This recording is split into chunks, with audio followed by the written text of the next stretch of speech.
This is for the nerds, this is for the brainiacs, this what we deserve. Go ahead and play it back, you ain't gonna touch me, you not gonna do nothing, you are not above me, I bet you wish you was me, I know it, I know. What is poppin', everybody? And welcome back to another special episode of the Only Friends podcast. Well, you know, I'm here with my only friends. And you know that includes my boy, Torque2! What's poppin', folks? What's happening? Berkey's trying his hardest, you know. He's trying to ruin the bit because he brought up. I couldn't find my shaker today. Yeah, he tried to hide it from me. Yeah, he tried to hide my shaker from me today, and then I found it. Yep. And now he's trying to do this thing again where he's like, you know. I didn't try to hide anything. I mean, I've been walking the dog shirtless, but did I get tan as fuck? What's going on here? No. Good lighting. No, We're not going to give you this one, man. You're not olive, man. Fresh. Yeah, that olive skin coming back again. Not olive. Olive skin. I am olive as fuck. Look at Lomana's white ass and tell me who's olive. I mean, Brian looks pretty olive compared to me. I'm from the land of olives. You are an olive. That's right. Kind of shaped like one. Yeah, I can't believe you tried calling you. I can't believe you tried calling you white when you're sitting next to me. Yeah, you know, because you have like an actual color palette reference. I definitely look tan. The inside of Landon's arms really do look neon. Honestly, we're gonna have to get you some powder. We turn the light up so fucking high to make you not washed out that it starts to beam off of your forehead. I think I might just get really tan this. Are you though? How do you do that? Really tan since you were 14 Since going I was to at the LHS pool. Yeah, that's right. Every day. How do you even do that? I walked to and from the gym. I walked to and from the gym for an hour and I got sunburned. Yeah, he got burnt yesterday for sure. I got burned. Right. Well, some people just can't. Yeah. I just you gotta accept your weaknesses. When you start with the olive skin, shut the fuck. You got the olive. You got the olive base. Mm-hmm. Yes, us Italians tan very we well. Italians. I mean, Hunt can't even go outside, right? Like, no, he'll burst right into flames. It actually, all things considered, it actually is remarkable that Hunt chose Las Vegas, Nevada as his place of residence. It's like the sun is a very scary thing to me. Moving to the desert. Well, it's not that bad most of the time, right? It's only bad like now. No, I mean, you know, it's hot here most of the year. Now it's nice. In 3 months from now, or 2 months 3 from now. months? 2 months. 3 weeks. Yeah. 3 weeks. It's April 13th. I think in a month we're fucked. Yeah, we skipped right over spring. That's gone. It's only in the 70s today. It's nice.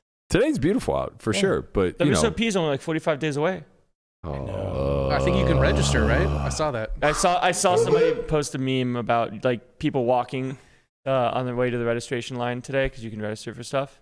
Man, I used to get so fucking pumped for the WSOP. Yeah, now you're just withered, man. Why do I just not? I don't have it in me anymore. Same reason why you hate the tortilla bit. You're just withered, man. Right. You gotta get back. Am I withered, or is the man who's gonna play 75 events withered? You just need to find your soul. That's no. You can't do that because when you were me, you used to play a lot of events. Yeah.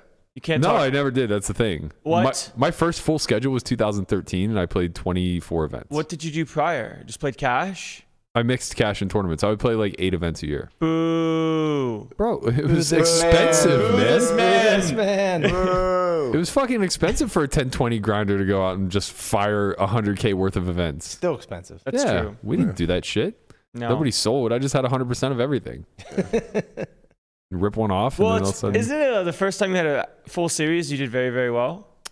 Yeah, I had 3 final tables. Cash for $500,000. Sounds like you should have just done that earlier. You weren't going into that series thinking you were playing a full series. You got like a 5K loan, right? No. I got a 5K loan at the start of the year because I was broke. And I final table to win event, got 4th for like 30,000 like immediately thereafter. Managed to carry that into the summer. So I had like, 30K going into the World Series or something like that. And I sold a package to Mad Marvin Rettenmeyer. Ironically enough, I'm very good friends with Jason Somerville, and he and Vivek were buying up packages everywhere, and I hit him up, but I think I hit up whoever they had like managing the stable or whatever, and asked them if they wanted to buy, and I had it like marked up to like 1.25 or whatever, and they didn't even negotiate. They were just like no, and then I saw Jason like heading into the main after I like final tabled 3 events and cashed 500. He's like, why didn't you sell to me? And I was like, bro, I hit you up. You showered the fuck out of me. But Marvin, I sold 70% of the package to Marvin. It was like a 100K package or something like that. Final table, like event 3, the 3K6 max, I think, got third for like 200. Nice. And then asked him if I could buy 20 back. So I ended up having half of myself for the next final table. And then the last final table was a 5K. So I was only sold 3Ks and below. It was a 5K 8 max. And I had played the 5K 6 max earlier on my own dime because Marvin showered me. Okay. And so I didn't even ask him if he wanted a piece of this one. I just had 98%. Nice. Ripped it off for like 180. Yeah. I wasn't around to have the extra 2%. Yeah. Berto, the guy who loaned me the 5K at the beginning of the year, had the 2%. Fucking love Berto. Yeah, we got him back. It's so crazy that I know Berto from like another world. It is crazy, actually. And like, get in my head. How do you know Burrow? You just knew him. So he moved out here in like 2010, maybe. No, I was living with Dan. Must have been 2011, and his backstory is wild. I would love to have him on. He's a cuz-like. He's a cuz-like figure. How hard would it be to get Burrow on the podcast? Easy for a call-in, but like we really. You want him on set? I would love You need him to on have set. him in person. He seems like an on-set kind of guy. Yeah. I need to get him out here. It's been a long time since he visited. He got married recently and like just has a whole other life. But Let's go, Burrow. he is such a fascinating character, and he's like a bit camera shy and doesn't understand how remarkable his past is. But basically from like the time of 18 on, he was just a hustler, like just an NYC hustler. So as a young kid, he went to like all the major ballparks and would just try to befriend the athletes and get them to sign merch. And then he quickly became And then he'd flip it. Yeah, he became. I think I like this guy. Yeah, you do. He became a guy in the like trading card industry and the merch industry and all this other stuff. So he would build these relationships with like Strawberry, Gary Sheffield. He tells this story. I mean, he'll never tell these on air because they're wild. But like you tell it. He tells this story about like Strawberry and Doc, where like Berto's with them on the road. Like a lot of like what he would do for them would just be like what we would consider to be a PA type of stuff now. But like, in the 80s with Doc Good and and Daryl Strawberry, like you're not a normal PA, you're like You're PA plus. You're like out there fucking hustling up girls and all kinds of other shit, right? But he tells this story and it's a wild story that like, ends up with debauchery in a hotel room. But the best part of the detail, the best detail of the story is that Gary Sheffield's there as I believe he's Doc Gooden's either godson or nephew or something like that, as a 15-year-old. So Chef is just like in this wild fucking environment at the age of 15 as, a future borderline Hall of Famer himself. Just like getting raised up but yeah. So anyway, like Berto's whole backstory is, he was in the trading card industry, eventually like befriended Pete Rose, became Pete Rose's number one for like a couple decades. Until the whole scandal fallout with betting on baseball and shit like that. They had a falling out. Like there was an ESPN movie. Man, this must have been like the early 2000s. I can't remember the name of it, but it was a reenactment of the Pete Rose scandal or whatever. And there's a guy in there. Berto's so pissed about this. They got someone in the movie to play Michael Bertolini. But it's a Spanish guy. What the fuck is going on here, bro? I'm fucking Italian. They got this fucking Spanish guy playing me. That's so fucking Wait. weird. How do you know Burrow? So I know Berto because we'll call it a 5-10 game. I used to deal this like... This would have been before he moved to Vegas. Yeah, so this would have been 2008, 2009. I used to deal this like... We'll call it a 2-5-10 game, but it was really like probably bigger than any 10-20 game on the strip right now. But like, it was just absolutely insane. And Berto was one of the players that would come and play every week, a couple times a week maybe. And he'd pull up in his fucking purple Charger. Oh, so no, this was after Vegas then. Yeah. Well, This must have been like 2014, 2015. It was right before you moved here for sure. It had to be like 2012, 2011. Like, okay, end of been. 2012 is when he left Vegas, so it had to be then. But he bought that Charger here. He drove it back to New York. Okay, so he used to pull up in this fucking purple Charger, right? And when he gets out, my man has one of these fucking what do you call those shirts? It's like a polo shirt, I guess. with a pocket in it. And every single time he walked up in that game, he had fucking 20K sitting out of his pocket. Just hanging. Yeah. And I can't do Berto's voice, but like he'd come in the room wild, just like in a really good mood, always like uplifted the room, and I loved him for that. Exactly. Yeah, he's a good dude. So I didn't quite finish like how I came in contact with him, but he moved here probably, I guess, like late 2011 and stayed till the end of 2012. Maybe it was like late 2010, stayed till the end of 2012. And he would like play a lot of the games that I played in. But the whole reason he played poker was to try to meet people and make connections. A networker. Yeah, so like post the whole Pete Rose stuff, he ended up becoming Joe Montana's manager. He has a good working relationship with like Bill Parcells. You know, he's just like really dialed into the sporting world, right? And he would come and he would socialize and network, and like, you know, I remember he played 100 200 game in Bobby's room, which at the time was mind-blowing to me because, you know, I had never played bigger than 10-20. He's in there with like Manny Pacquiao. Like he's just dusting off 30 or 40K trying to get Manny's number and like, you know, do some business with him or whatever. You could call him a sports assistant specialist. Yeah, he's really great at networking. He's capable of doing things that like are just so uncomfortable to me, but he'll get any fucking number. Like he's just so good at it. He's so affable. God. He really is. He's just impossible to dislike. Yeah. No, honestly, like I didn't even describe the atmosphere of that game too. Like it was nothing but, you know, there was a lot of shady characters in this game. Sure. And you'd have fucking Berto just pull up and he just does the life. He's just always fun, always having a good time. So I got to know him at the time. I was playing 10-20, 10-20-40, and he would just come and sit, you know, in hopes that, like, you know, like sometimes Nelly would play, Phelps had played a bit. Oh, so he would literally just hope that someone in a professional environment would play high-stakes poker. He also was a gambler. He also liked poker. And really liked poker. Yeah. Right. You know, like he was a degen for quite some time. He dusted a lot of money while he was in Vegas. But so I got to know him, and like he was just really good at neutralizing tough players, and he identified me as tough pretty quickly, and he would try to have these conversations with me, and I knew he was a fucking whale. So I was just like, shut him down. Like, I'm not going to be friends with the whale. That's not how this works, because I know what happens. I get soft played afterwards. Right. And he expects the same in return. And then one day he's just at my house bringing us all fucking Chinese food. And I'm like, well, I guess that's it. Like, I'm never going to make him. And what had happened was, the reason why he ended up at the house was he had been bugging me to like hang out and swap numbers and everything else. And I was like really cold. I was icing him. And then one day we were playing 5-10-20 at this rotating game to the Suncoast. And I had aces versus kings. And he like lost no money, like didn't 3-bet me pre, like just folded to a C-bet post face up or some shit like that. And I was just like, okay, it's over. I'm never making any money off this guy again. I may as well become his friend. Honestly, like best decision. He's left you no choice. Yeah, honestly, best decision I ever made. Yeah, I was gonna say he was, I'm sure, way more valuable to you as a friend than he was not even with like the things that he could do. It's just like I'm so happy I actually got to know him. That's what I mean. Just like the value of his friendship. Yeah, like his character and, you know, his past is so remarkable to me. And there were just like so many weird and funny moments throughout. Like he's the one who introduced me to Phelps, who ultimately hated me. I've told that story before on this podcast. Why did he hate you?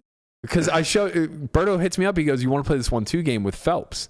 And I'm like, fuck yeah. He's like, all right, it's like him, his boy Jeff Gross, Carter, or McLean. I can't remember his first name right now, but he had just like won Bay 101. So he was there, and Helmuth was there. And there was a bunch of like, you know, whatever fill-ins in between. Phil's always there. Phil's always there, bro. So I show up and I sit down and I'm like, what's everybody buying in for? You know, everybody's big dicking in, even though it's a 1-2 game. Everybody's sitting like 3K effective. I'm like, I'll big dick it with you guys. Like, I want to have fun too. You know, let them know that I got a little riz in me. So I sit with like 5K and I just bluff Phelps the very first hand. We like 4-bet the flop on like Queen 8-4, where I have like 8-7 of spades. It's Queen 8-4, 2 spades. And I'm just like, wow, you know, he probably just wants to gamble. Like, how bad a shape can I be in here? So I not very bad shape at all. Yeah. So I like check raise flop. He 3-bets me and I just like 4-bet rip, and he just smashes the cards into the muck. And I'm like, oh no. What have I done?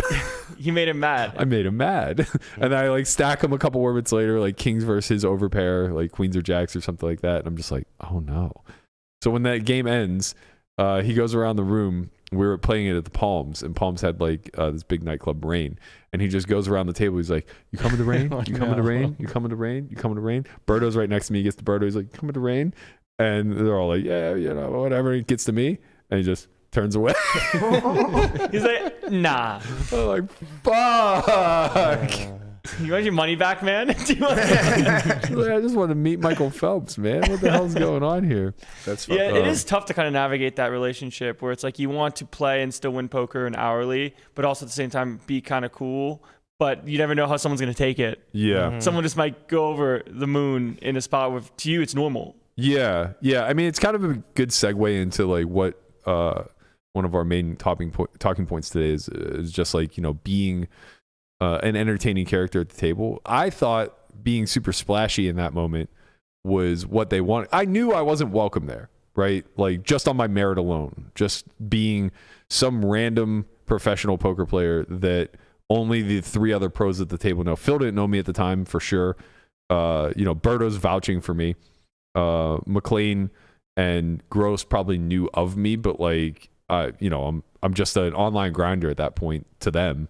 Like that would be the only way they would know me is just from like my online presence. And Phelps, no way he fucking knew who I was. Like no shot in hell. So it's like, I know that on my merit alone, I'm not welcome there. I need to do something. So I'm just like, well, I'll throw a fucking party. I'm literally playing any 2. Like, I'm splashing, I'm pushing, I'm redlining, I'm like doing everything that I think would make for a good, fun environment. But when you win while doing that, you're now just an asshole. Right. You're trying to lose fun.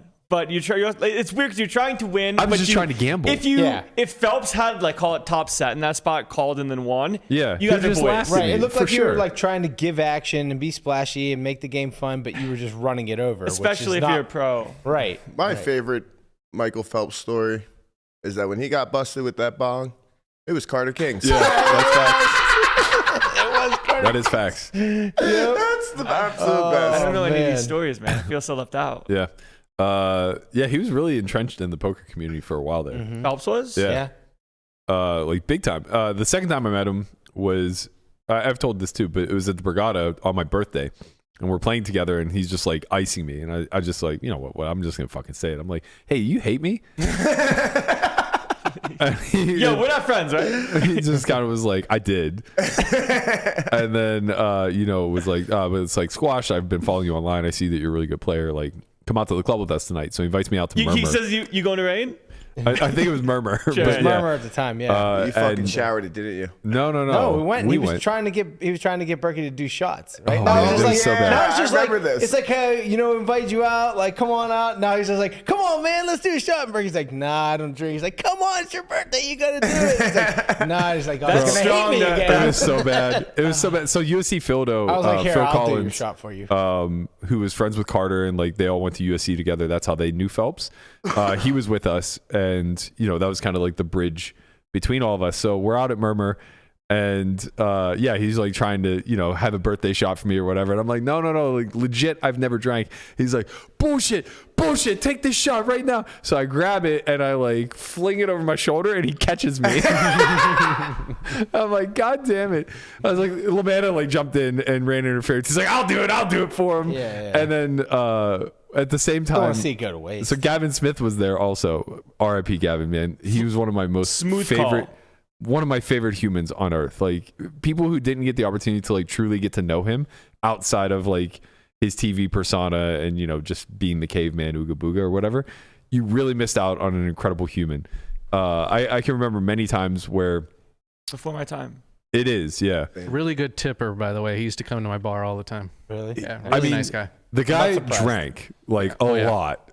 He would get ripped at the fucking World Series and just drive on his Harley home to fucking Pahrump, which was like an hour away. And I'm not trying to celebrate that, but like this guy was such a genuine person, man. Like I can't remember what had led to it, but there was something I was dealing with. I think it was like before the whole Polk thing, but I remember being at Bay 101. I don't remember if it was like something that had to do with me getting scammed out of money or something like that.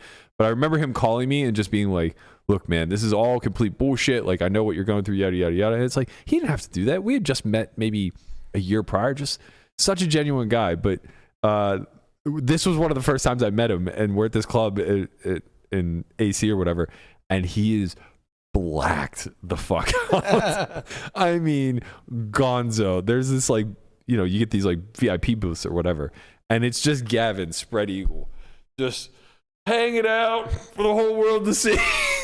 He and all his friends Can't put a word together. His eyes are barely open. I'm just like, this is gonna be a good time. Strange. I do remember that night, but it's very foggy. Yeah. Well, you were doing all my shots, That's probably why. so it probably had something to do with it. I think the AFC Championship was shortly thereafter. Whatever you stole that man's wife. Hey, You stole a man's wife during the AFC Championship? What? You stole a man's wife during the No. AFC Championship? We went to a Jets bar Here in we go. Caesars at AC. Are we going to tell every story we already told on this podcast? Yes. I mean, yes. Well, Chikara wasn't here, obviously. We went to a Jets bar in Caesars Atlantic City. LeMana just blacked the fuck out. The Steelers romped the fucking Jets, which we were thrilled about. Yep. And there was like there was this couple there, and I just look at LeMana's dancing with his wife. I was like, let's go. We got to get the fuck out of here. And he looks at me. He goes, he asked me to. Listen, you don't know what people are into. I'm just saying. Don't yuck his yum. Man, I really love like these Throwback Thursdays. Oh man, it Throwback wasn't Thursday. intentional, but that's No. where we ended up. I know. That's usually how it happens. LeMana was a fucking treat, man. Yeah. Those AC days were. I've never won there, but god damn it, do I have a lot of good memories. Yeah. I wish I had memories.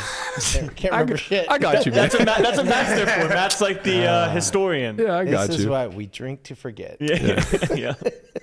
I think this is probably a good segue into kind of the major talking point, the quote unquote tough combos that are floating around the internet over the last couple of days.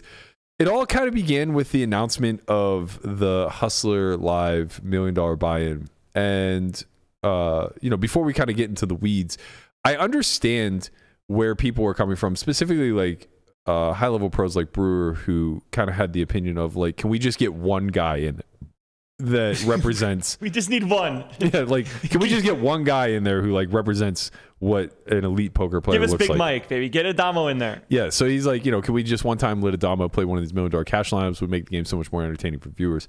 And I understand where he's coming from, specifically because this is such rare air when you're talking about the buy-in level, when you're talking about the stakes at play.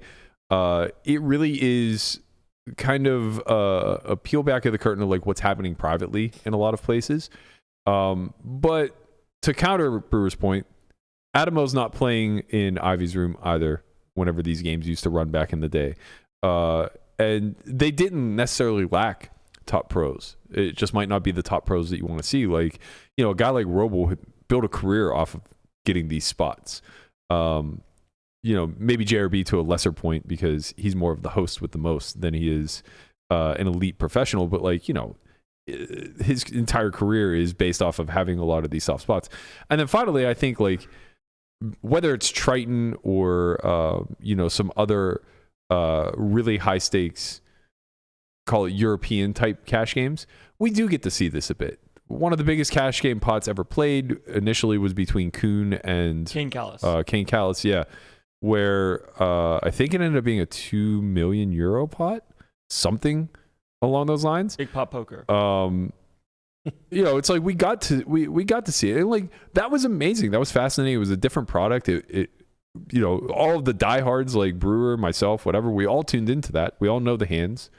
It was a great mix of high level elite professionals and recreationals who want to fight. Yeah, because in most cases, the high level professionals would not want to play a very, very high stakes game if it was only full of other high stakes professionals. That's how much win rate do you really have there? You know, because I saw Gordo put a tweet out where he said, I don't know if I'm out of touch. I don't know if it's just me, but I personally like seeing the best of the best end up playing as well. Call it in the old school high stakes poker-esque type of thing, where they were considered the best pros in the game with also some action gamblers, where now it's just, okay, people from a numbers standpoint just want to see very big pots with a lot of action. Doesn't really matter who it is or what skill level is going on. Just someone gets aces versus kings for an 800K pot. I want to watch that. I kind of think it kind of goes back to who you are as a person. So if you're a professional poker player and you can see yourself playing at the biggest stakes, you want to see good poker because that's where you want to be. If you're in there for entertainment wise, you want to see the fun, and like that's where you can see yourself at the fun table as well, like playing big pots. I don't know.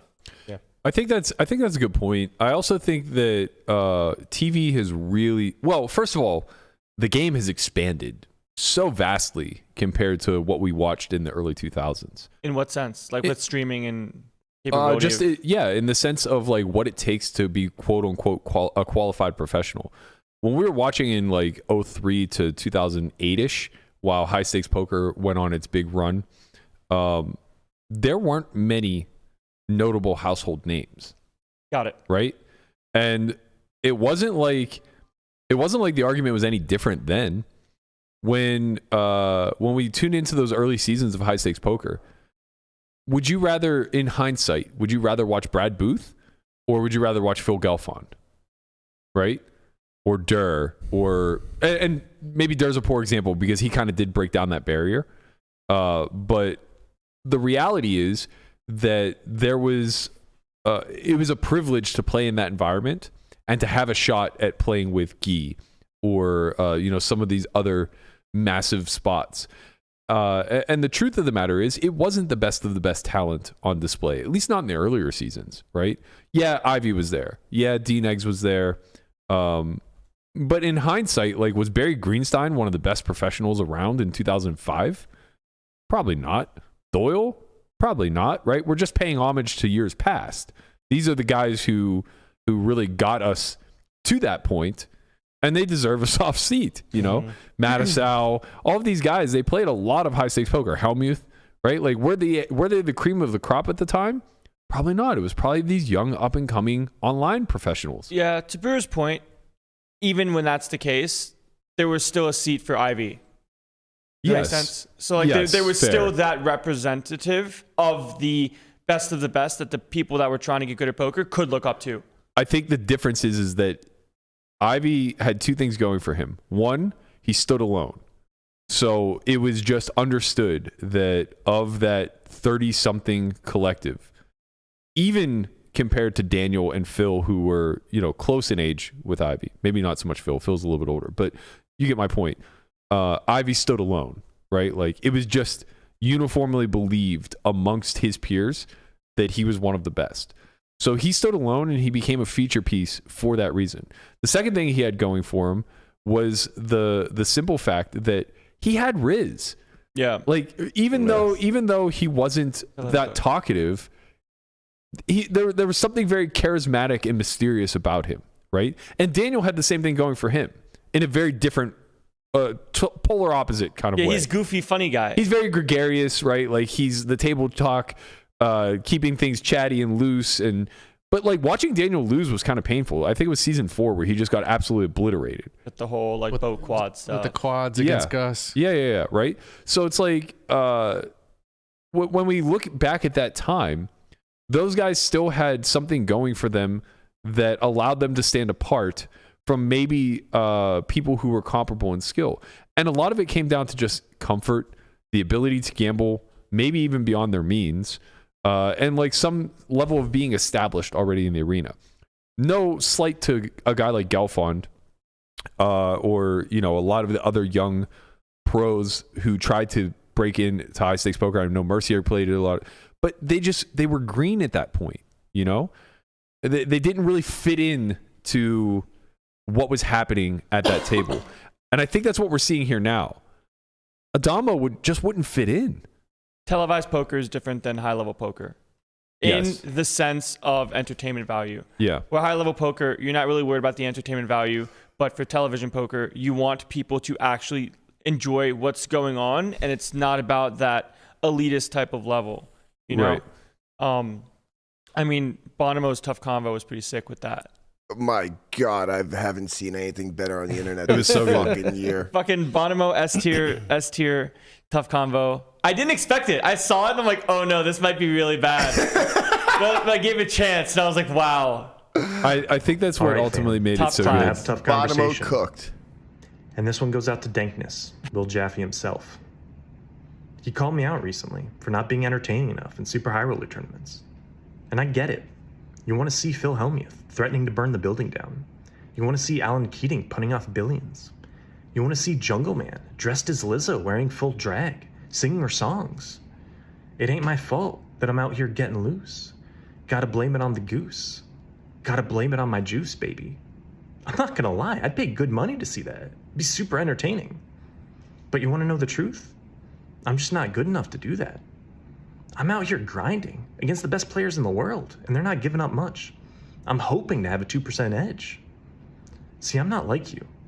I'm not playing 2-5 in Poughkeepsie against Pete the Plumber and Nancy of Nancy's Discount Tires. I'm not winning at 27 BB per 100. I wish I was. And I appreciate you looking out for me, giving me advice on how to steer my career. But I can't just do what you do. I'm making a living the only way I know how. I'm not as talented or as funny as you are. So I'm not going to even attempt to end this on a joke. You're great. You're the king. And we're all just living in your world. Respect. Yeah, I mean that was really great, and I think it really does speak to the difference of what a lot of these televised events are attempting to accomplish.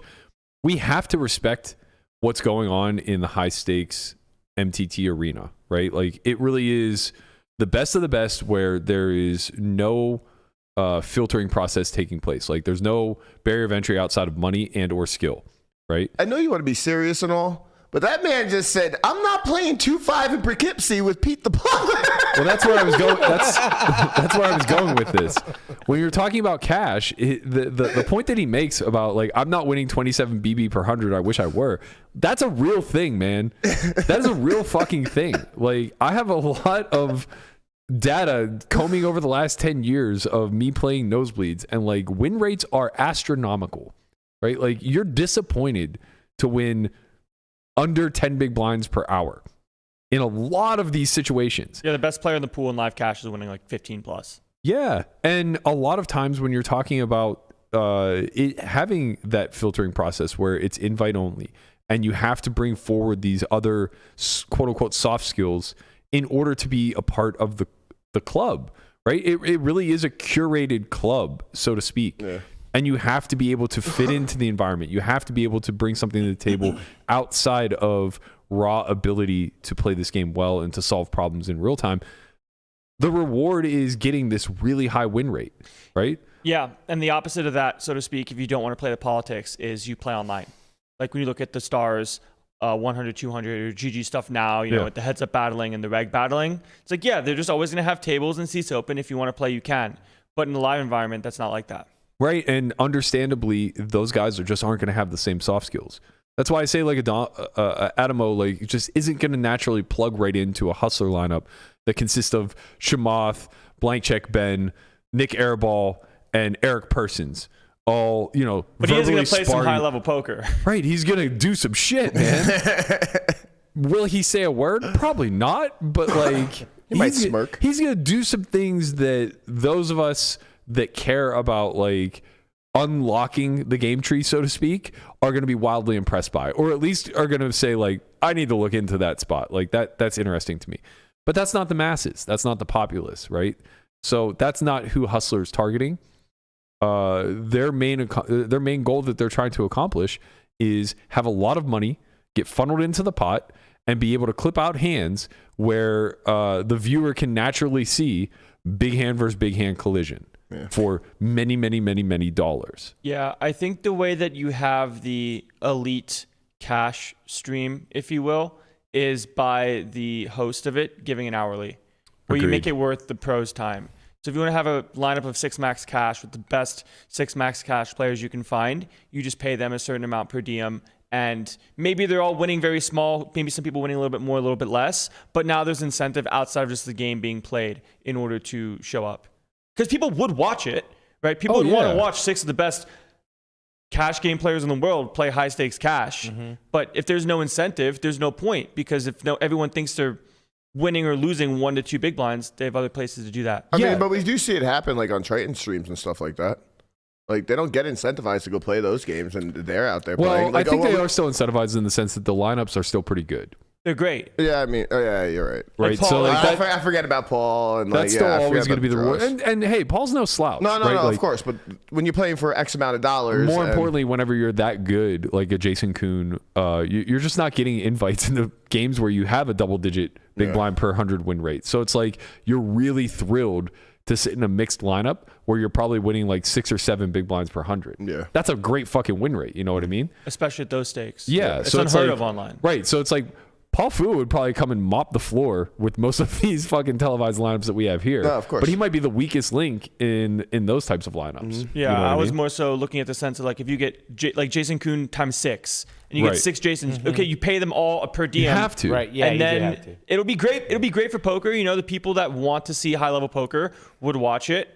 And if you didn't, you still have the hustler streams and other streams of the entertainment value that are still fun to watch. Yeah, let's not overlook the fact that Brewer might just be right. We very well could be missing a star in the making in Adamo, right? True. Like he might just show up there with a couple million in his pocket and just like run a bunch of fucking wild lines post where he just keeps sending it for 1,000 blinds after the flop. But, we also just might not see that.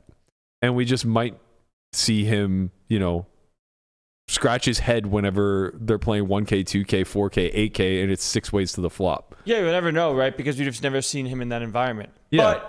But, as Brewer said, let him cook, right? Let him in there. Maybe he does. Well, you don't want to let him cook and let him in there because, and this is no slight against Michael because I think he's a truly fantastic player and he deserves everything that comes his way. Like he is, as well as everybody else in that high stakes arena has earned it. But like, you don't want the biggest winner to just like have a free seat for no good goddamn reason, win all the money, and then ride off into the sunset. Sure. That was what they used Garrett for because they knew that he was a lifer. Right? Like when you have this guy offering value in return to you for life, you'll give him a seat like this every now and again. Yeah. Or when you have a Keating who's like curating the best lineups in the world, even though he might be winning in this particular lineup, like you're happy to make that sacrifice, right? But, it's a far cry going from Adamo to Keating. I mean, Keating wins when he wants to win. Maybe. Right, maybe it's like just depends if he wants to play like a reasonable human or an insane person that day. Exactly. Yeah, I think that's the big point is kind of giving the minority what they want. It's like a very small amount could potentially hurt the entertainment value for the masses. Yeah. Right, like you let Adamo win and makes a couple people happy. Other people that know that he's not even in there anyways are still really, really happy. It really flips the script on the environment too. I don't want to speak for guys like Blank Check Ben and Eric and everybody else who's ponying up $1 million. But when you put a killer in there who is well equipped to just do his thing, there's a certain intimidation factor that comes with that, right? Like a lot of those guys spoke out about that sort of heaviness that Garrett would bring to the table. I don't know how true that is. Like I played with Garrett plenty. He's a consummate professional. Like I never felt like the environment was like sticky or tight because he was there. But I've also just, played with him a bunch and, I expect to be able to do my job. With Adamo, it's like he only plays the high stakes tournaments. We've seen him do some sick shit. And outside of that, these guys have no experience with him whatsoever. They've never spoken a word to him. They don't know him from Adam, right? They just know he's really good. And that is like an underlying piece of pressure when you're a recreational who's just trying to put people to big money decisions that suddenly kind of fucks with you a little bit. Right, it could be dangerous because you don't know what you're going to get. Yeah, maybe these guys don't talk as much. Maybe these guys are trying a lot harder. And it's not that trying harder is a bad thing, but it's that trying harder comes with slower play, tighter play. And decreased entertainment value. 100%. Well, so I'm sorry. You might have already said this too. Like, so what's the difference of the high stakes poker 10 years ago and like this lineup here? Like, if you were to put is it like putting Adamo in this lineup here, like high stakes poker 10 years ago? Yes. Okay. I think so. Yeah. I think what's different now is that the space is so expanded that you don't need to lean on the best of the best and then the amateurs to create a lineup any longer. Mm-hmm. Now you can level it off a lot more. And you could just say like, well, who are the biggest influencers in the space, and then who are the people who have the most amount of money in the space, and let's throw them together. Who could be the most entertaining at that point? Right. Yeah. So again, I think that, like, largely speaking, the incentives behind televising poker are basically shining a light on the soft skills, creating a fun and gambling environment. And a lot of us have spoken about this on record. Even Airball was talking about it. But once the cameras go off, the game is infinitely better. Of course. Infinitely better. And people Less don't pressure. understand that. People really don't understand how much a guy who's losing 20 or 30 big blinds per 100 changes his play to reduce it to maybe only 5 to 10 whenever the cameras are rolling, right? Like, suddenly pre-flop ranges become a thing to this person, right? And that's ridiculous whenever you have like hundreds of hours off camera with the same guy, and it's like you've just seen him show up with 2-4 off in the same spot, right? It's really night and day, and it's a Jekyll and Hyde type of scenario where, unfortunately, the best, most gambling environments that ever exist will never get shown to the public. Seaver was speaking about this, where he was saying, Bobby's room is this insane asylum where you just have like some of the best in the world, on top of the fact that the environment in and of itself is just a circus. Yeah. And all you're trying to do is come up with the best ways to make, he called Croc out specifically, question their life choices up to this point, right? And like, I've been in those environments to the point where there was a day, I think I talked about this on the pod once in the past. I know Eli Lesra kind of called or kind of spoke to me about it privately a little bit and publicly. And I wasn't trying to shame the entire group, but there was one player in the game where person was playing with us, and the game was wild. We were playing like 1-2-4, and it was even getting bigger at times. Just millions of dollars on the table, 8-handed game, and we're just having a fucking party. Okay. Everybody is just having the best time. Like, I remember a guy who I think to be like a relative nit just got 90K in pre with 10s versus me, and like, just holds twice versus ace king suited, just slamming it down. We're all throwing a fucking party, and behind us is Sounds like you're losing. I swung a lot. I was like up and down 100 at any given time. I don't remember if I won or lost, to be honest. But right behind us was a limit game, a mixed game, and they were playing like 300, 600. Not the game that Seaver's talking about. That game is a lot more lively, and they torture one another. Yeah, it's more characters. This is more the day game, if you will, the day shift, right? And there's one guy in the game, and I won't mention his name, but like, he's just such a cranky old bastard. And every time that we would get loud or we would want to play music in the room or whatever, he would just like stand up and throw a fit and call the floor. And it just ended up becoming like this weird problem, and it dampened our environment so much that the game nearly broke. So we went from like playing one of the bigger games that I've been involved in a long time, having a great time, having a blast. The money's going in super smooth, super easy, one pair, 1,000 big blinds, no fucking problem. Like, we're gambling. To all of a sudden, the straddles fall off. We go back to like 1-2. Person doesn't really want to gamble anymore. The game's on the verge of breaking. And it just turned into this thing where it's just like, what on earth would ever drive you to want to create this tight environment where nobody's having a good time? And not that it's a fair comparison, because the person I'm talking about is just like Miz. He's not like they're also elite. not at your table, and they're also not having fun at your table. Sure. Like, your table is blowing up. Well, they're also playing a min bet game where it's like, how much fucking thinking do you actually need that this noise is bothering you? I mean, they're just in a bad mood. But yeah, of course. Not. But what I'm saying is that when you extrapolate that out, like, obviously this guy's just Miz, whatever, it's no big deal. But you extrapolate that out now to where instead of it just being people who are cranky in a bad mood, you instead put like 8 high-level pros up against one another, where it's not even clear who holds the edge, right? There are winners and there are losers in this environment, but like, we're talking plus or minus 1 or 2% ROI either way. And it's really easy with variance to not know which side of that coin you fall on. You're going to get people trying really fucking hard. Yeah. Like, it's a lot of thinking and calculating and, being measured and timely, and it's why the game is slow. It's why the game is not necessarily a TV product in its fun form, but instead it's a production of the best doing the thing that they've spent their entire lives studying. And, they're just two different products, I think. at the end of the day. That's really what it just boils down to. You know, it's like we just don't have the same products, and you just can't expect an elite player to break through and just be the highlight of the Hustler stream. Yeah. Also, just the difference of it being streamed versus high stakes poker back in the day being a produced television show.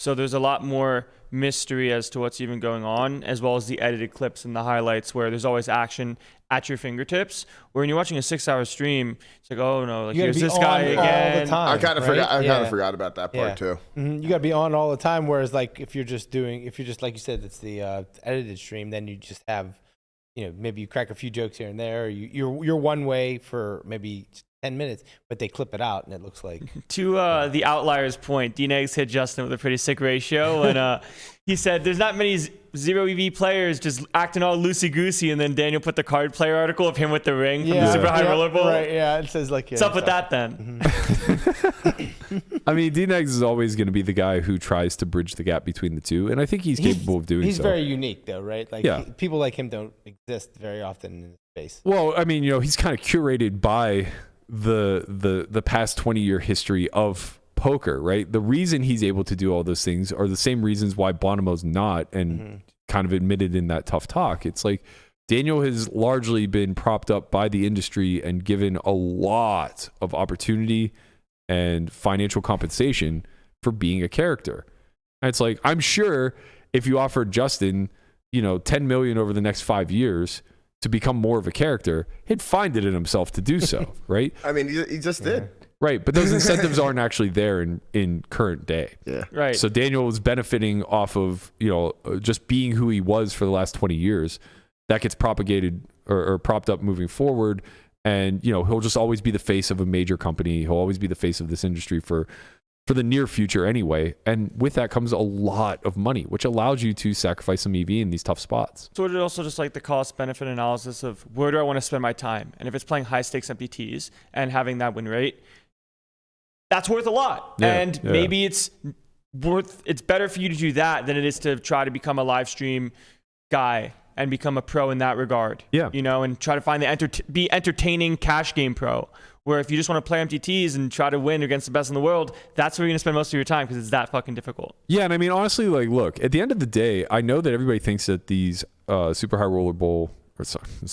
Roller player pools are just like these boring vanilla, rando white guys that have nothing intelligent to say or nothing interesting to say or whatever. Like they see them as like chalk or as robots. like robots or cardboard, you know what I mean?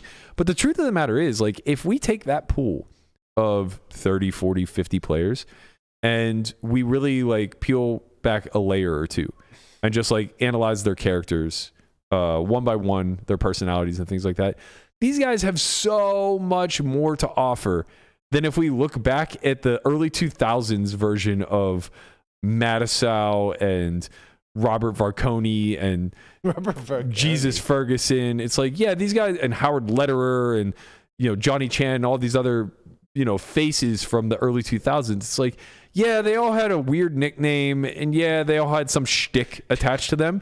But like, they were the fucking most whitewashed, boring group that you could ever come across. Like, Mattisau was not boring. No, Mattisau was unhinged, obviously, but like, my whole point is that like this group is young and intelligent and has a lot of like worldly information and the ability to be whatever they want to be. It's so funny you say this just because of what I have here, because Chewy last week on Sunday went to a retirement home place and just played a $10 tournament. And like he was like just giving some updates of like an FT pick. He's like, I ran a normal bluff on Ken at FT and he made a completely ludicrous turn call. It's got him fucked when he riveted a pair and I riveted straight. And it's like you're never gonna get to see that when he's playing a super high roller bowl for a 300K. Right, of course. Right, but when you know these people outside of the game, it's a completely different environment. Yeah, I guess that's what I'm saying is that like the fact is that the group of high rollers now are a bunch of kids who grew up in this space and are now coming into their own in their 30s.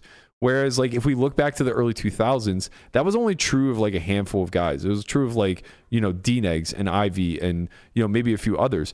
But the fact of the matter is the majority of them were like middle-aged white guys who moved off of some corporate career because poker was fascinating to them and booming at the time, right?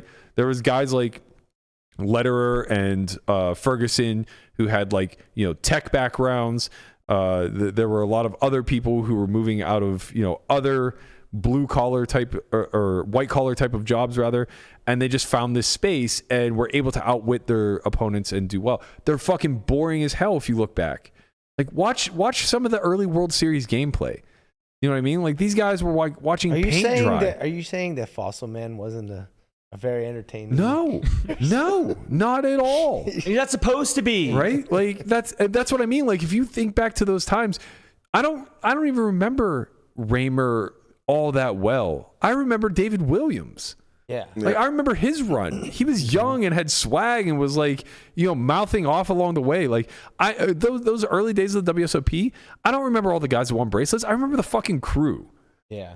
Who were a bunch of degens that were just like hamming it up and, you know, trying to make a way. Yeah, because when it comes down to it, and with the character development and the building, some people it's easier to build that character development around. Right. Where they are the table talker, they do have the drip, you know. Just youth is going to always reign supreme in this arena, right? It's why we're seeing the rise of Mariano and the rise of Ethan and the rise of, you know, a lot of these other younger players who took to vlogging in order to bridge the gap between being a small stakes player and wanting high stakes opportunities. You can follow the journey. You know, It's like, oh, I knew him when he was small. Yeah, exactly.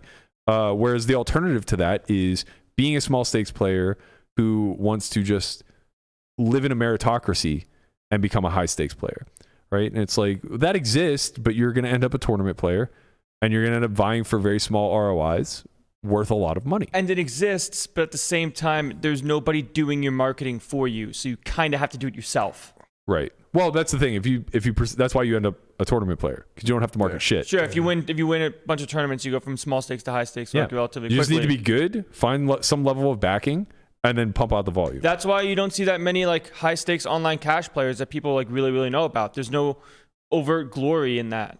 But there's people that make a lot of money every year just from playing online cash. And that's what they want to do because they're doing it. If they want it to be more than that, maybe they try to find a way to do so. Yeah. But not everybody wants to be in the limelight. I think that's why you see a lot of turnover there too, because whether or not it's sustainable is debatable, but whether or not it is desirable to do year over year for 10, 15, 20 years is not really debatable.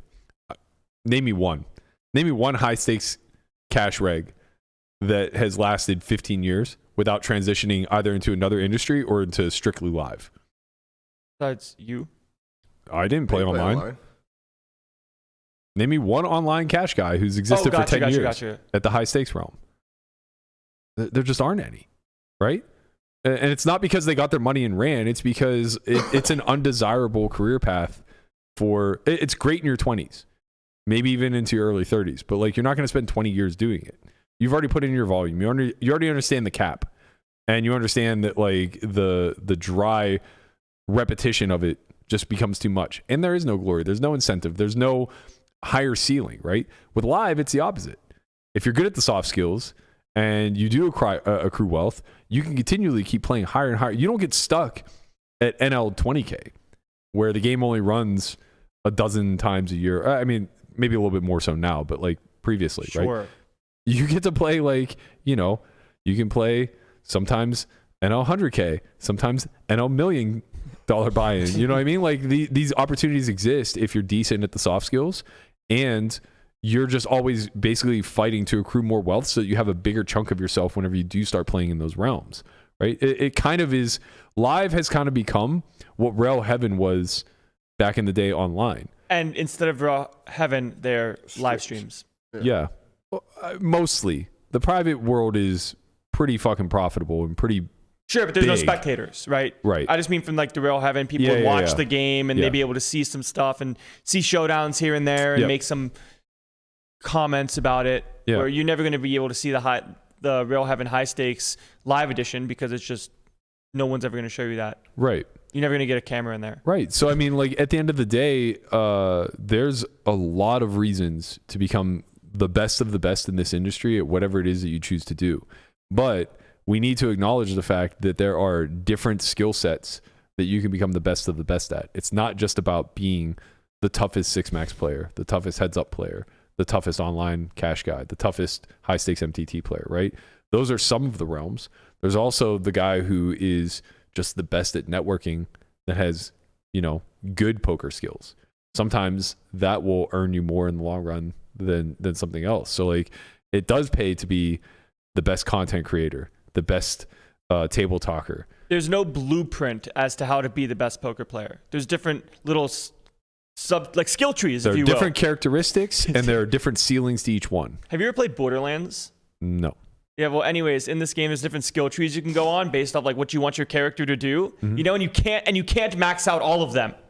So you have to spend your time doing something. If you want to be good at live cash, you spend your time playing live cash. Yeah. You want to play online? Okay, here's your skill tree. This is where your cap is. But you can't really try to do all of it at once and become the greatest, most well-rounded poker professional that ever exists. Right, yeah. Those are so rare and few and far between. Yeah. Poker's hard enough as is. You know how hard this game is now? Yeah. You can't win 27 big blinds against Nancy and Nancy's retirement in the fucking Super High Roller Bowl. Yeah, I mean, I think the conversation was a fun one to kind of watch unravel. I think it's unfortunate that Chris like took a stray here, because like of all the people in that environment, like he's hardly the easiest one to point to. No, Chris wears his heart on his sleeve, dude. He's been running bad for for years. He's just like, dude, I can't fucking win. Like people love seeing the robot break down, but then he rises back. He's got a couple wins this year. No, he's doing great. We're here to see you win, Chris. But yeah, I mean, like the point I'm trying to make is like, I think the conversation Dankness was trying to have is a fun one and one that has two sides. And he portrays one side of it. I think Chris taking offense to it and saying like, this is kind of bothersome to me. Actually, I work really hard and I'm not afforded the same opportunities as, people who just act like a clown when put into a live environment. I think that's also a very fair rebuttal. And I think like, Bonomo's tough convo kind of ties it all together where it's like, yeah, at the end of the day, like we're still in a weird growth phase when it comes to poker multimedia, if you will, right? Like what the public... What product we put out to the public, we're still very much in a growth phase. Yeah, we have no idea what we're doing. No, I mean, the joke that Nikki's making of like, oh, well, poker Twitter just learned what beefs are. It's kind of like, yeah, I mean, maybe we are kind of just a little bit behind the progression when it comes to packaging our product and distributing it to the masses. Trying to become mainstream media. And I think that the reason for that is because for the longest time, we just had television doing it for us. Now that's taken away and we're forced to go the same route as every other fucking industry out there. Yeah. Make our own content, package it ourselves, pump it out on YouTube. The LA Times wrote an article about Garrett because of that hand. Yeah. This stuff doesn't happen if we didn't have drama. Right. That's just how it works nowadays. If nobody covered that on YouTube, the LA Times doesn't even get wind of it. Of course not. No, right. Never makes it to national news. Never. And for better or for worse, right? I don't know what the ripple effect of that being a national story is. Maybe it's great. Maybe it's awful. Who knows? It just happened. Same thing with Postle, right? If we don't have Joey's 24/7 live streams uncovering the Postle cheating scandal or whatever, never makes it to mainstream media. Never gets ESPN coverage. Never gets a Scott Van Pelt. I can't remember what he calls his tough convos. Fuck, I used to watch him all the time. But anyway, like it never gets that little segment. You know what I mean? It never gets any of this traction. And it's crazy to think about, like, all of that is off the back of a guy like Joey who's just pumping out the content 24/7, right? And that's because we're in this weird growth phase where no one's going to do it for us, and we don't know what the fuck we're doing. You know what I mean? This is where we just start cooking, Yeah. We just When I say we don't know what the fuck we're doing, I'm saying that, kind of tongue in cheek in the sense that obviously we all have a vision. We have some idea of like what it is that we want to curate and how we want to present it to the masses, but there's no coordination here. There's no greater body overlooking us that says like, okay, this is what the poker product is going to be packaged as. Let's all get out there and sell. It kind of makes it fun. Well, yeah, it also kind of makes it like dangerous and, haphazard. And there's a lot of eggs that are going to be cracked and broken along the way, I think. That's the fun train part. to success. Yeah. It's not always going to be a shoot straight to the top, That's abundantly true. See, like the next biggest thing that anyone only cares about in poker Twitter, and some people know about prior to that, is you versus Airball Nick. Yeah. Yeah. And like maybe there is some sort of spectator standpoint where there's that want to actually see what's going on through using a poker go or something along those lines. And then it becomes a big thing. And part of that, who knows, you're blurring the line between entertainment value and skill. Yeah. And I think like, I mean, you know, as somebody who's been around a very, very long time, I think like for your generation, you guys don't know what it's like to have that allure. Like Brian and I could talk about the first times that we came out to Vegas. We would just go to the Bellagio and just like chill near Bobby's room and just like see, like you don't get to see any of the hands. You don't get to see any of the shit. You don't get any of the intricate details. You get to see the lineup and you get to see the stakes.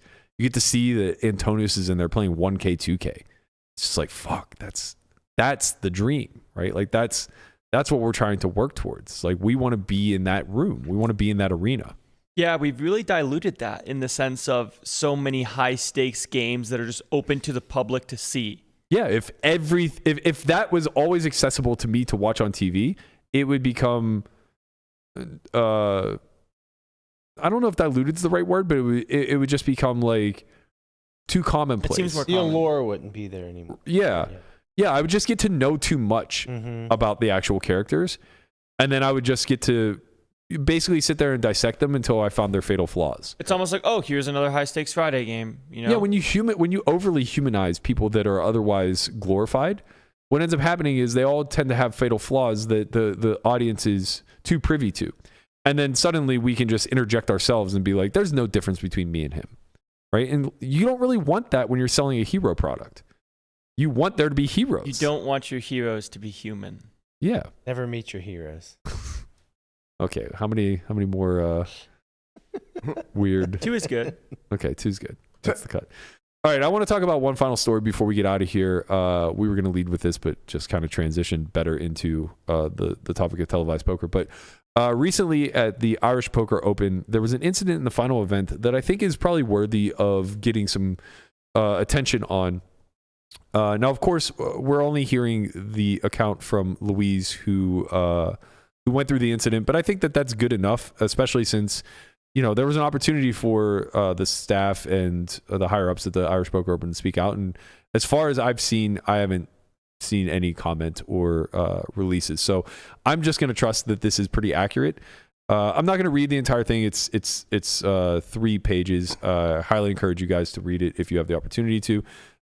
She posted it on her Facebook, and then it's been circulating around Twitter through many different accounts. But in short, what happened, according to Louise, is that they were playing the final event of the Irish Poker Open, and I guess a part of dealing the Irish Poker Open is that the dealers are instructed to not speak. But as they went into the last day, I think a lot of them, you know, probably got a little lax, and Louise was carrying on a conversation with the dealer at some point. I guess they were on the river in a particular spot, and the man to her left slapped her thigh, which the dealer, and she says hard, which is, I guess, worth noting. The dealer interprets it as a check. All hands check down. The guy has the nuts and is, you know, pretty irate about this. Now, obviously, him slapping her thigh is strange, to say the least, but in a more important way, it's just like crossing boundaries that you just can't cross. Like, female or not, like touching another player is very weird. Touching another player's thigh is like very out of line. So then he gets like very upset. She points out that, like, you know, he had all of the other players like the opportunity to stop the action prior to all the other players acting, but it seemed like he was waiting for them to act and then to complain, kind of thing, where it's like almost a free roll angle where you know, he can say I didn't check after the 4th person checks, and it's clear he's not going to make any more money. Otherwise, he gets the check raise. So, you know, the ruling stood. He started yelling at her, and she kind of like looked at him and said, "I'm done." And he said, "Oh, you're done? Well, fuck you." And she looked at him and said, "What did you just say?" He said, "You said it first, so fuck you." Saying "I'm done" is the same thing, which is like a crazy interpretation. All right, that's how words work now. Sure. The floor comes over, tells him, you know, gives him another warning, says he has to stop. They go back and forth a bunch. There was another woman floor person who I guess spoke to Louise privately, said he should be out of the tournament now. They go on break, and as the break goes on, I guess that table itself broke. They racked his chips and told Louise that he was being removed from the tournament. The woman floor person said that she would make sure of it. After some time had passed, Louise got a text from one of her friends and said that he was still in the event and was actually just like at the table next to her. So she calls the female floor person over, and the woman says that the boys had a meeting and JP McCain, who is the tournament director, overruled the floor decision. And I guess the female floor person was asked not to participate in the meeting, and she was very upset about it. So now when it's all said and done, Louise confronts JP, the tournament director, and he basically said, you were distracting the dealer. Had the dealer not made a mistake, this would have never happened. Though this person was obviously out of line for touching you, I think it's a pretty reasonable response for somebody who had their action misrepresented, I guess, or whatever. Misinterpreted, maybe? Yeah, misinterpreted. And that the ruling was going to stand. He was going to get to stay in the event. It didn't seem like a fair or equitable outcome to kick him out of the event, which to me is ridiculous. Yeah, I agree. From my vantage point, and I'm looking now, somebody said that JP actually replied to Kara Scott's tweet, so I'm gonna try to pull that up if I can. But to me, if you're in a position of power, this is a no fucking brainer to set a precedence. Like, all you need to hear is that a man touched a woman and she's upset about it, and you just 86 the guy. Right. That's it. That's it. This is so simple. Don't complicate things. I don't care if the guy's your friend. I don't care what the other, like, just make it easy, man, because there's no world where this is misconstrued. Not close. So I'm I'm reading his response to looks Kara? like Ella's tweet. Okay. And he says, when he was spoken to the guy, he said he tapped Luis's leg when he was involved in a big pot because she was excessively talking to the dealer, and in hope their conversation would stop so he can concentrate on the hand. And Who cares? yeah, Just like, I mean, like, that's the thing. Like, who cares? That's what I'm saying. When I say that this can never be misinterpreted as like a slight tap versus a slap or anything in between, it just literally does not matter. The fact is, he crossed the line when he touched her in general. Right. And well, like, It's just- we're not talking about him like tapping her arm. That'd be Right. way right. Like, Yes. if you want to say I was trying to get her attention, Right. and I tapped her on the arm or on the shoulder, it's like, okay, I think now we can reasonably have a discussion here where this could be misconstrued. But it's, okay. So like, I'm going through all these tweets, and he kind of wrote just like replying to other people. So he wrote to that story that we had just put up. Hi all, I have reached out to Luis to contact me. This is not a fair and accurate account of the conversation I had with Luis. So I'm not sure where their misconnect is. why? Because it just seems like, Well, I'm just saying, like, what does that matter, bro? You have a public forum, like, use it. yeah, I think apparently he was not told that the player was touched. That's what I'm getting at. Okay, like, whatever. I mean, that seems whatever. I mean, that's gonna be on him then, yeah. right? Unless like Louise is completely making up and fabricating a bunch of stuff that would involve a female floor person, a secondary floor person, and the tournament director. So like, this is like 3 points of contact that all could publicly disavow her story that aren't, right? So it's just like, let's just assume that the person telling the story is probably not lying, and just make a very simple judgment call of a guy touched a girl's leg. That's inappropriate. You're out of the tournament. Easy precedent to set. Just very fucking easy. Keep your hands to yourself. Right? Yeah, like not close, not friends, not any sort of like reasonable sort of discourse prior, you know? 'Cause Right. If that was the case, it would have been said otherwise, right? It wouldn't be that big of a deal. Right. Okay, like stop. All right, I'm sorry I'm doing this for a third time. So I'd like to clarify, at no point was there any physical violence to any player brought to my attention. Not the point. The ruling was noting nothing was involving the man checking when he didn't check.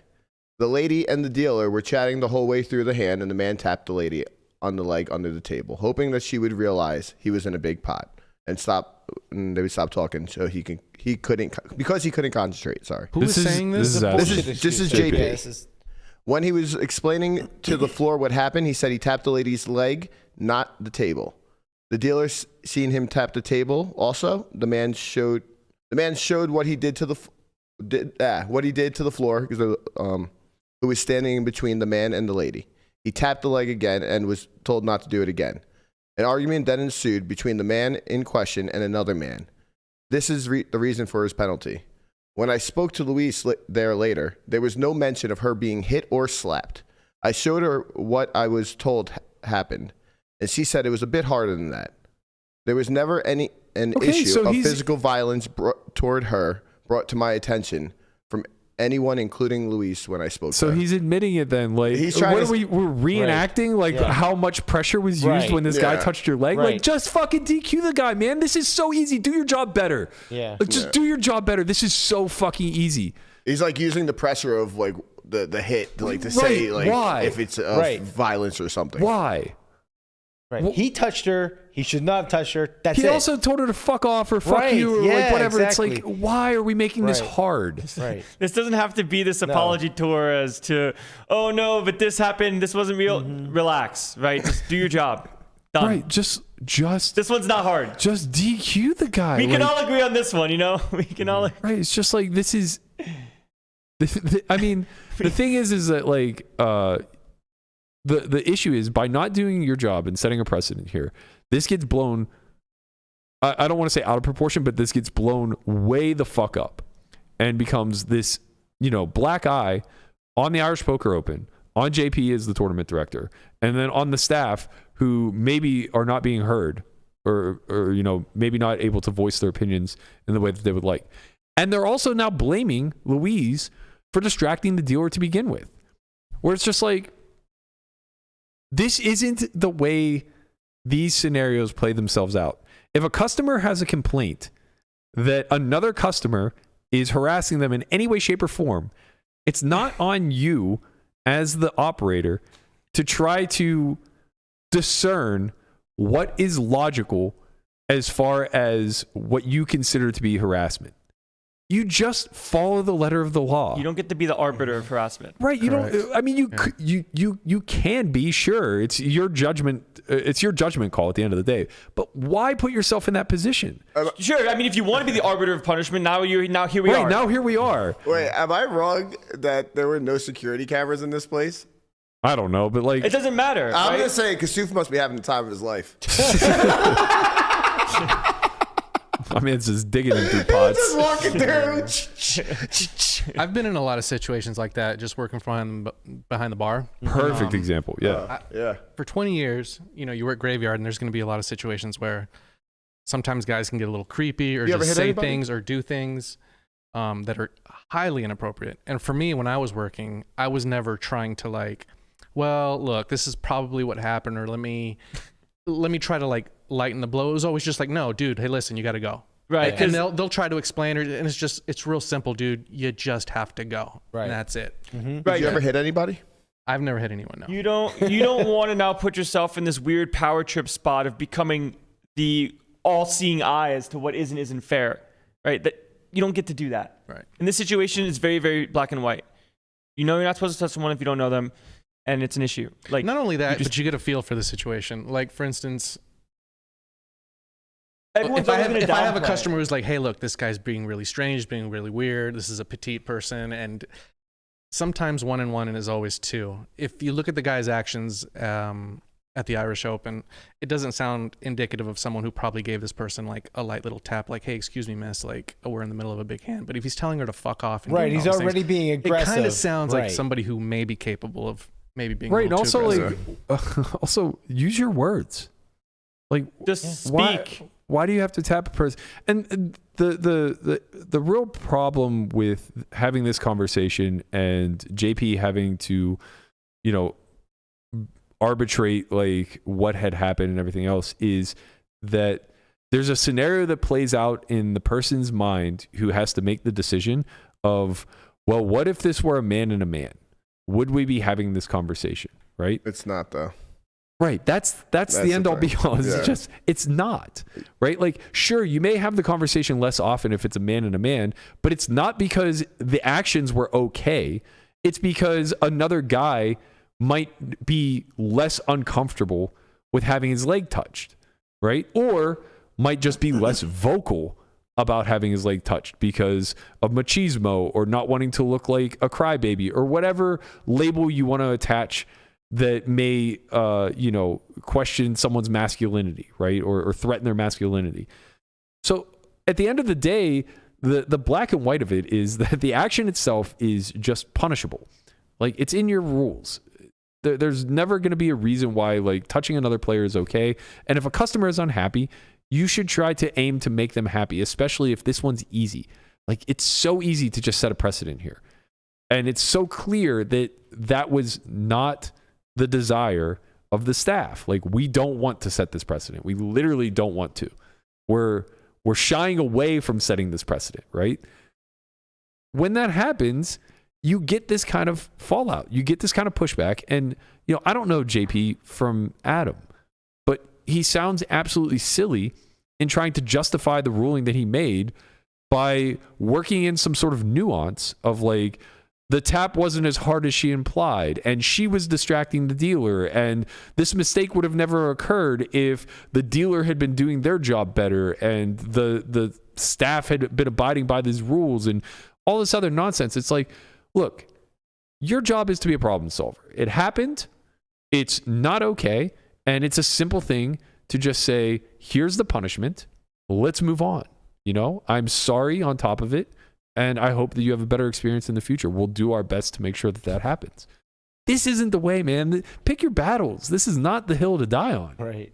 It's just wild to me. Yeah, I'm in agreement there. Pretty wild. Not a fan of it. Yeah. I know what to say. How are we here in this? How are we here right now?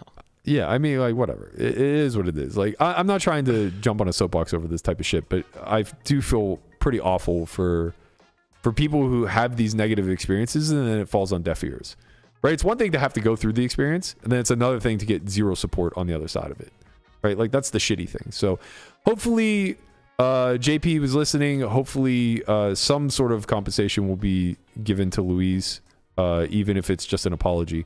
I think that's a pretty reasonable first step. That's going to do it for us here today. We'll be back tomorrow, noon again, as quote unquote always. I think next week we're actually going to be coming at you a lot earlier since we have the Academy Monday and Tuesday. So we'll probably be coming. Actually, what have we done in the past for the Academy? Nighttime? I think we did nighttime. We've either done nighttime or early, depending on what was going on. Time. I like nighttime. Okay, nighttime pod next week. We'll see you guys tomorrow at noon, and then Monday we'll be popping in the evening. But we get spicy at night. We do get spicy at night. We'll have to have Jeno back on. But have Jeno back on. Jeno shit herself in our kitchen yesterday. No. All right, thank you guys so much for tuning in.